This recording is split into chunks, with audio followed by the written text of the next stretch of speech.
विज्ञान और सदियों पुराने धर्मशास्त्र, क्या ये दोनों बिल्कुल अलग दुनिया है या फिर एक ही सिक्के के दो पहलू? इस एक्सप्लेनर में हम इसी दिलचस्प सवाल का निष्पक्ष रूप से विश्लेषण करेंगे। हम देखेंगे कि कैसे स्रोत सामग्री आधुनिक खगोल विज्ञान यानी एस्ट्रोफिजिक्स और प्राचीन धार्मिक ग्रंथों के बीच की हैरान कर देने वाली समानताओं को सामने रखती है। मतलब ब्लैक होल से लेकर मल्टीवर्स तक के कॉन्सेप्ट्स, क्या ये पहले से ही प्राचीन शास्त्रों में मौजूद थे? चलिए बिना किसी देरी के इस ब्रह्मांडीय रहस्य को डीकोड करते हैं। इस पूरे एक्सप्लेनर में हमारा सफर कुछ ऐसा रहेगा। सबसे पहले ब्रह्मांडीय उत्पत्ति, दूसरा अंतरिक्ष के सफाई कर्मी, तीसरा डार्क एनर्जी और उनका संतुलन, चौथा ब्रह्मांडीय सीमा और आखिर में हम बात करेंगे भौतिक शरीर से परे हमारी चेतना की। तो चलिए शुरू करते हैं पहले हिस्से से, ब्रह्मांडीय उत्पत्ति और गिरते हुए तारे। स्रोत सामग्री एक बहुत ही गहरे रहस्य को सीधा एक तारे की मौत से जोड़ती है। चर्चा की शुरुआत होती है सूरा नज्म की इस खास आयत से जो कहती है, कसम है सितारे की जब वो गिरता है। वक्ताओं ने इस प्राचीन और काफी काव्यात्मक सी लगने वाली पंक्ति को आधुनिक विज्ञान के साथ तुलना करने का एक मजबूत आधार बनाया है। अब इसे जरा विज्ञान के चश्मे से देखते हैं। हमें पता है कि जब कोई बहुत विशाल तारा अपनी उम्र पूरी कर लेता है तो वो अपने ही गुरुत्वाकर्षण यानी अपनी ही ग्रेविटी के बोझ तले ढह जाता है और यहीं से जन्म होता है एक ब्लैक होल का। स्रोत सामग्री यहाँ एक सीधा कनेक्शन बनाती है कि प्राचीन ग्रंथों में जिसे गिरता हुआ तारा कहा गया है वो असल में एक ब्लैक होल के बनने की प्रक्रिया ही है ना दिलचस्प? अब आते हैं हमारे दूसरे पॉइंट पर, अंतरिक्ष के सफाई कर्मी। यहाँ हम ब्लैक होल के काम करने के तरीके और प्राचीन भाषा के बीच की कुछ हैरान कर देने वाली समानताओं पर गौर करेंगे। ये तुलना वाकई कमाल की है। स्रोत के मुताबिक प्राचीन अरबी ग्रंथों में आकाशीय पिंडों के लिए दो खास शब्दों का इस्तेमाल हुआ है। पहला है खुन्नस, जिसका मतलब है छिप जाना या पीछे हटना, और दूसरा है जवारिल कुन्नस, जिसका मतलब है बहुत तेजी से चलना और सफाई करना। अब जरा ब्लैक होल के बारे में सोचिए। आधुनिक विज्ञान भी तो यही कहता है, ब्लैक होल स्पेस टाइम के ताने बाने को ऐसे मोड़ता है कि वो उसमें छिप जाता है और उसकी ग्रेविटी इतनी भयानक होती है कि वो अपने आसपास की हर चीज को निगल लेता है, बिल्कुल अंतरिक्ष के एक वैक्यूम क्लीनर या सफाई कर्मी की तरह। और अगर तेजी से चलने की बात करें तो जरा इस नंबर पर गौर करें, 6 करोड़ 30 लाख मील प्रति घंटा। जी हाँ, स्रोत में बताया गया है कि ब्लैक होल अंतरिक्ष में इसी अकल्पनीय स्पीड से ट्रैवल करते हैं। ये फैक्ट उन प्राचीन ग्रंथों में लिखे तेजी से चलने वाले शब्द जवारिल को एकदम सटीक तरह से साबित करता हुआ नजर आता है। और बात सिर्फ स्पीड पर खत्म नहीं होती। अपनी जगह पर रहते हुए एक ब्लैक होल 1 सेकंड में 1000 बार घूम भी सकता है। मतलब जरा इस ताकत का अंदाजा लगाइए। ये प्रचंड स्पीड और घुमाव मिलकर इन ब्लैक होल्स को हमारे ब्रह्मांड के सबसे हिंसक और डायनामिक सफाई कर्मी बनाते हैं। चलिए अब तीसरे हिस्से की तरफ बढ़ते हैं, डार्क एनर्जी और संतुलन। अब हमारे दिमाग में ये सवाल आ सकता है कि अगर गैलेक्सी के बीच में इतने बड़े बड़े ब्लैक होल बैठे हैं तो पूरी की पूरी आकाशगंगा उसमें गिरकर तबाह क्यों नहीं हो जाती? इसका जवाब हमें इस बात से मिलता है कि हमारा ब्रह्मांड 95% डार्क मैटर और डार्क एनर्जी से बना है। जो कुछ भी हम देख पाते हैं वो तो सिर्फ 5% है। स्रोत का तर्क है कि गैलेक्सी के सेंटर में मौजूद ब्लैक होल हर चीज को अपनी तरफ खींच रहे हैं, लेकिन ये अदृश्य डार्क एनर्जी बाहर की तरफ एक जबरदस्त दबाव डाल रही है। यही वो फोर्स है जो पूरे ब्रह्मांड को ब्लैक होल में समाने से रोकती है। और स्रोत सामग्री इस कॉस्मिक बैलेंस को सीधे तौर पर सूरा रहमान में बताए गए मीज़ान से जोड़ती है। मीज़ान का मतलब भी है तराजू या एक परफेक्ट बैलेंस।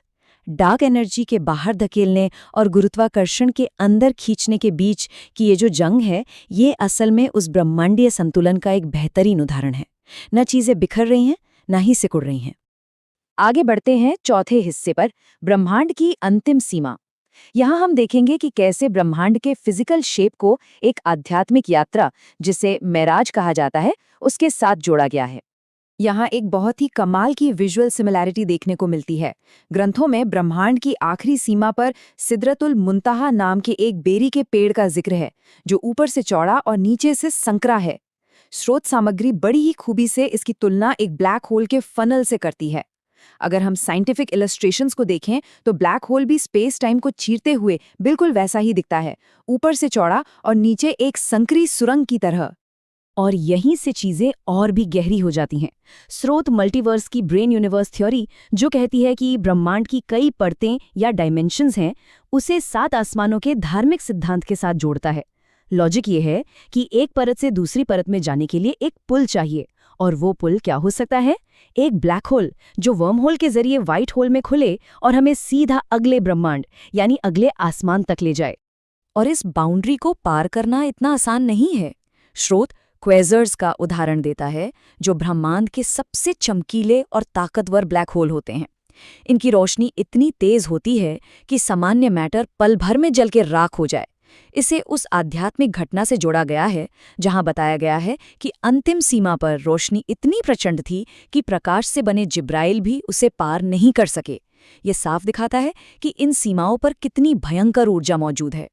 और अब हम आते हैं अपने 5वें और आखिरी हिस्से पर, भौतिक शरीर से परे चेतना।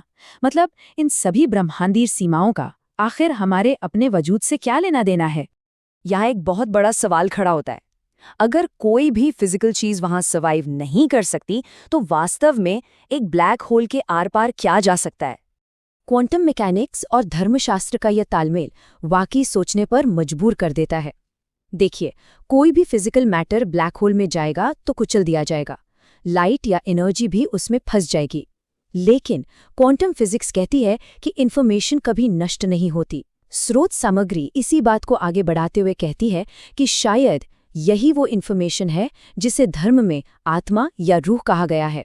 हमारा फिजिकल शरीर तो बस एक स्पेस सूट की तरह है जो केवल इसी ब्रह्मांड में काम आता है, लेकिन वो आत्मा शायद दूसरे आयामों में जाने की क्षमता रखती है। इसी चेतना यानी कॉन्शियसनेस को और गहराई से समझने के लिए स्रोत कुछ दिलचस्प चीजों का हवाला देता है, जैसे आउट ऑफ बॉडी एक्सपीरियंस, जहां लोग अपने फिजिकल शरीर से अलग होने की बात कहते हैं, या फिर जो सिल्वा की वो रिसर्च जो कहती है कि डेल्टा स्लीप जैसी गहरी नींद की अवस्थाओं में इंसान एक अलग ही आध्यात्मिक दुनिया से जुड़ जाता है। तर्क बड़ा सीधा है, हम सिर्फ मिट्टी या फिजिकल मैटर नहीं है, हमारे अंदर एक स्वतंत्र चेतना है जो शायद किसी हायर इंटेलिजेंस के इशारों पर चलती है और इन सीमाओं के पार की दुनिया को महसूस कर सकती है। इस पूरी वैज्ञानिक चर्चा को समेटने के लिए महान भौतिक विज्ञानी स्टीफन हॉकिंग की एक बहुत ही मशहूर बात याद आती है।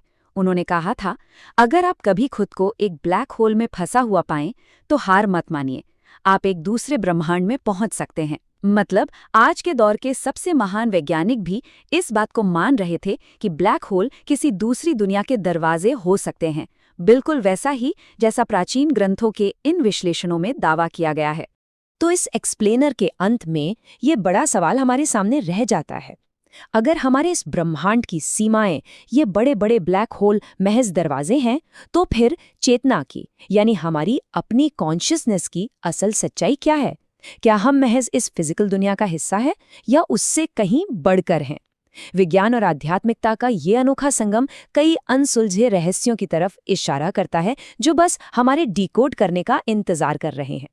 इस चर्चा में हमारे साथ जुड़ने के लिए शुक्रिया और इस ब्रह्मांडीय खोज को यूं ही जारी रखिए।